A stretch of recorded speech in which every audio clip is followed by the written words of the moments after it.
or CoinOps creator, builder. And so what we're looking with here, you've seen about 3 or 4 of these versions now, and you might be wondering what the hell is the difference. This now has the old school, the retro shooters, the run and gun, the beat 'em ups, the shoot 'em ups, the fight club, and the consoles. What you'll notice though is, for example, in consoles, we have everything from a PlayStation 3 game that I just launched on accident to Gamecube, you name it, it's going to have some, look at that. See, I'm already in PlayStation 3 now.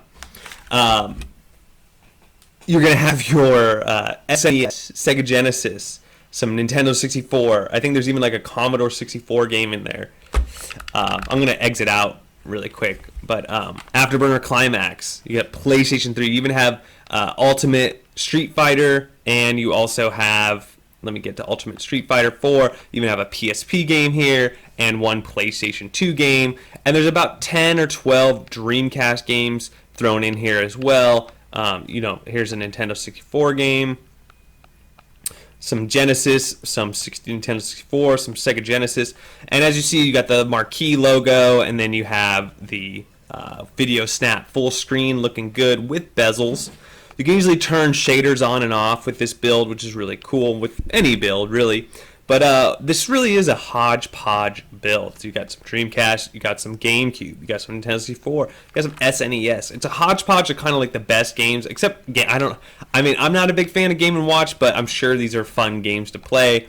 I would just, with all the other collections here, I'd probably would pass on that while I checked out some of the other stuff. Get more Gamecube, SNES, Genesis, a Doom port, and Crash Bandicoot 2. You got Contra for both Genesis and SNES, and then back to Aladdin for which one, Genesis or SNES? Yeah.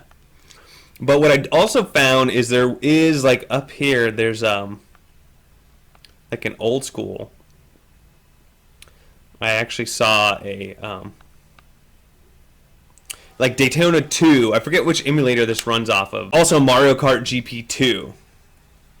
So it has some like added games that I did not see on some previous builds. When you get into the rest of these collections though, it's fairly similar.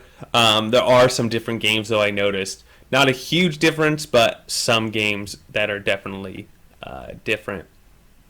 But it's still got your Mortal Kombat, it's still got your Demon Front, it's still got Ninja Turtles and X-Men and the Simpsons arcade game. Still got all the 1941, 1942s. You got the, all the different Japanese, shooters, all that stuff is in here, all the good ones, or, the popular ones, Gunbird 1, 2, all that stuff. And then fighting games, as I mentioned, X-Men vs. Street Fighter, Marvel vs. Capcom, all the Mortal Kombats, even has Gem Fighter. So let's go ahead and show some gameplay.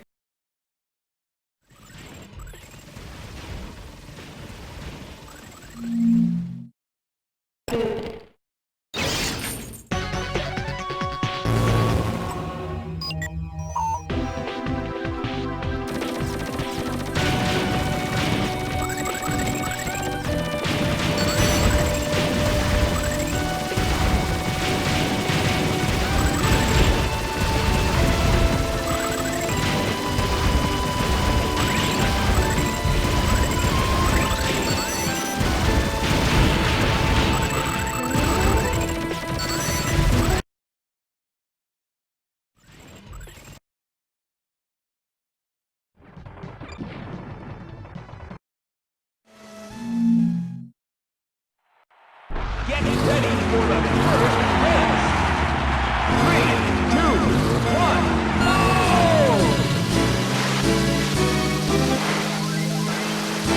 Nice! Okay, everybody behind you! Okay!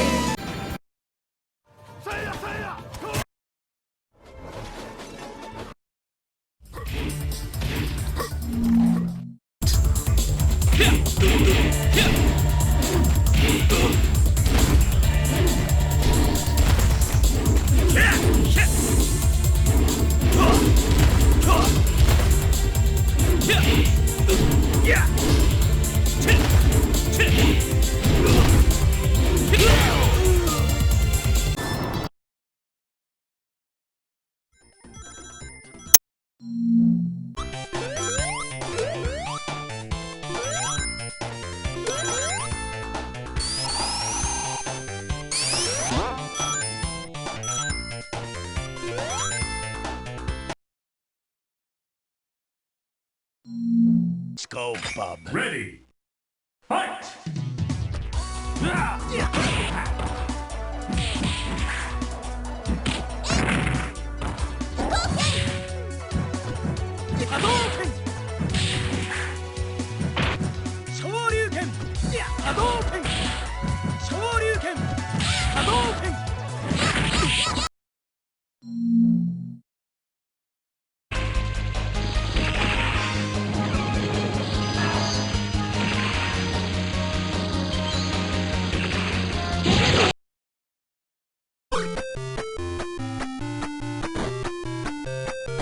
CoinOps Next 2 Gems Britney Pairs edition. And here it is. You just want to right click, 7-zip, extract all.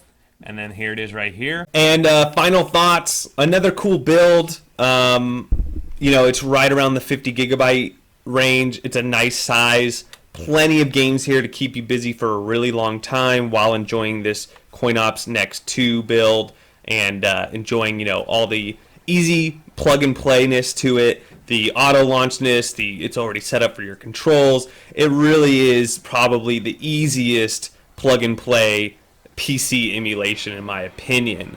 Now I know there's Hyperspin and, you know, Launchbox and a few others out there, but for something really basic, you know, or even, you know, Recalbox and emulationstation, but just for something really basic already set up for you, this is awesome.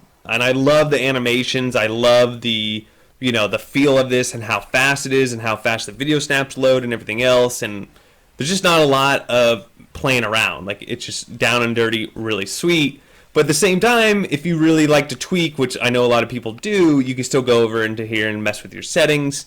You can add more games. You have many things you could do if you still like to tweak out and play with this stuff. But it also gives you something that you could just, you know, really get into and get down and dirty in one of these games, because there's a lot of really good games here. So anyways, that's what I think. Let me know what y'all think. Don't forget to like and subscribe, and we'll catch you on the next one.